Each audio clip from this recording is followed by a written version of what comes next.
Namaste students, I am JVN Dr. Aziz Mohammad Khan from Department of Food and Biotechnology, Faculty of Agriculture and Veterinary Science, Jyoti Vidyapith Women's University, Jaipur.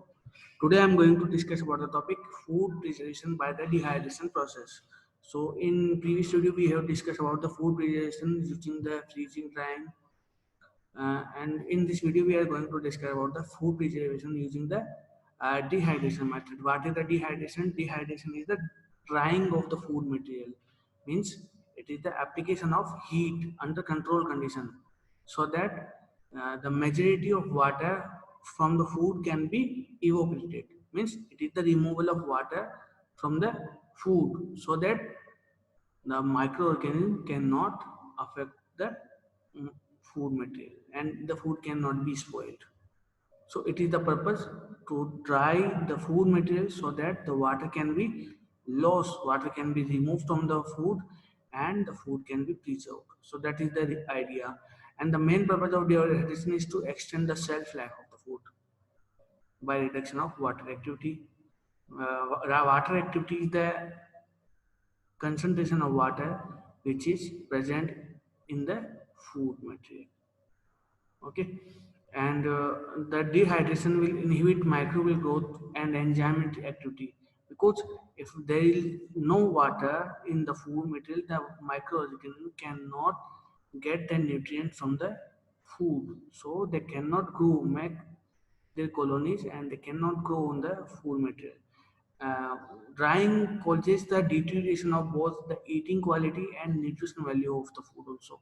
It is the disadvantage of the and dehydration. Some advantage, some disadvantage. So what are the factors for the dehydration? Two separate phenomena which are involved in the dehydration. The first is that the moisture must move from the interior to the surface. Means, for example, we are talking about the mango, then the water from the interior should move out to the exterior. Uh, and this actually occurs in two ways. First is the capillary action, or the second is movement by some early stages. And the second thing is that the surface water must be evaporated. The water of the surface which is present should be evaporated. Okay. So what are the factors which affect the dehydration? The surface area, means if the surface area of the food is lower, then they need more rapid rate of moisture loss. If the temperature is increased, it will increase the dehydration rate.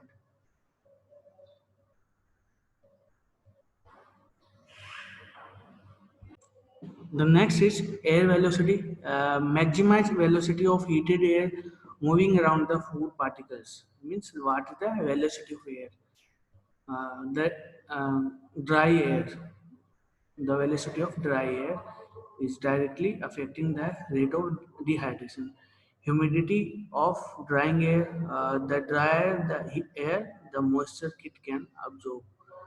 Uh, the relative humidity of the drying air determines the final moisture content of the food. Actually, the dehydration is directly related to the moisture content. Means we are decreasing the moisture content of the food. So the humidity plays important role. The atmospheric pressure and vacuum. The water boils at 100 degrees centigrade. At low pressure, the boiling temperature will be decreased. So this is the graph at the drying rate. This is the drying rate, and this is the moisture content. When moisture content is lower, the drying rate need to be increased. But when the moisture content is decreased, the drying rate is fixed. It is fixed when the moisture content is decreased completely. The drying is stopped.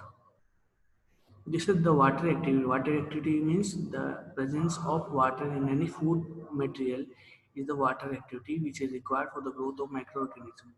For example, in the water activity, the skim milk powder has the water activity of 0.03, and for the noodles it is 0.5. and for the fruits it is 0.6. For fruit usage it is 0.8.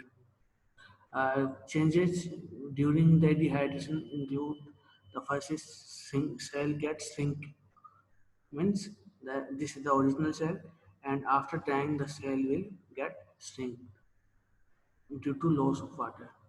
The next is hardening of the case, means the food material, the outer part of the food material is hardened.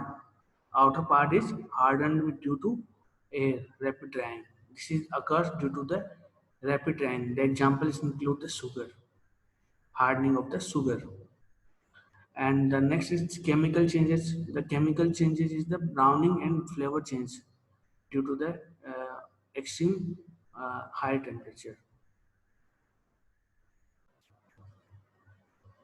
The Maillard browning means it is from the increased solution concentration, and denaturation can be occurred in the protein, and some polysaccharide can be denaturated.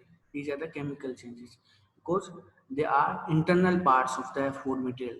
Proteins, nucleic acids, and lipids are the internal parts of the food material, and they are in the chemical parts, so they can be denatured, which is resulting in the loss of the water. And the loss of water is also a chemical changes. Concentration on the surface of the food that results in the case hardening and the loss of volatile acids. What are the instruments which are required in the dehydration? Uh, the first is bin drying, means bin drying system is a system which is a very closed system. Uh, in bin drying, as the drying process, a layer of drying grain separates the dried grain from the undried grains. So that is the bin. That is the fundamental of bin. And other drying methods include stirring of grains in the bin during drying. It means there is a air, and the grains are rotated here, and after rotating the grains will be dried. Next is cabinet drying. Cabinet dryings are usually small insulated units with heater. There is a heater in the cabinet drying, and in the cabinet drying the general method is to force heated air over the multiple trays. Means there are some trays. In these trays the air is forcefully transferred, and when the heat is transferred to these trays the food material will be dried. It will be dried. So that is the basic of the uh, cabinet drying. There are some cabinets in the tunnel drying. What is the tunnel? Tunnel are the large, some tunnels, and in the dryers there are a large scale modification in the cabinet. The new cars which are undried products are loaded in one of the tunnel. In the tunnel, the food material is loaded, and a heater will exhaust some air. And when these air will pass through the food, they will make the food in dried forms. Fluidized bed dryers. The main feature of fluidized bed dryers are in the evenly distribute the air at the uniform velocity, and it produces some homogeneous region of the air and prevent localized high velocities. Hot air is blown through the bed, means there are some bed like dries. Okay, in the fluidized bed some food are dispersed in the bed, and the air is passed through this bed, and the material is vigorously agitated, which results in the surface drying of the food material.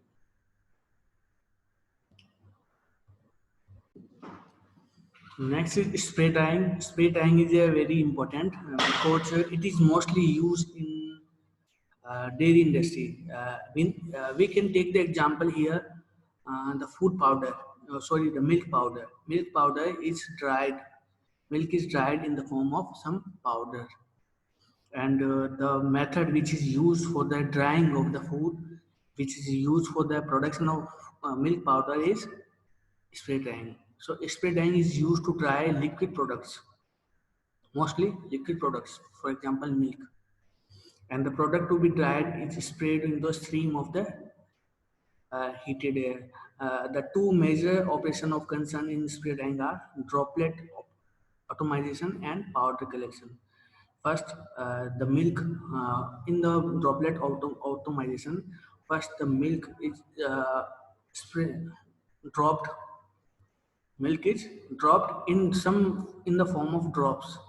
Okay, single drops, and those single drops are pressurized with the extreme heat, extreme air. Okay, the spray of the air. Then after spraying of the air, this drop will convert it into the powder form and it will be collected. To optimize drying, droplets should be small and uniform in size. So in this method, this is a dry air and this is the liquid food which is spread here in the form of drops. They are uniform in nature, and when this processed air will pass through this liquid food, these liquid foods make will be converted into the powder forms because they are very dry in nature. They are uh, uniform in their value, and they can be converted into the powder because they are very small in quantity. They are spreaded in the form of drops, so they can be converted into the uh, powder form.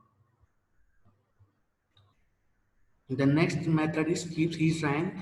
Freeze drying are the method in which involve the removal of moisture from the frozen product. The temperature must be below freezing for that product.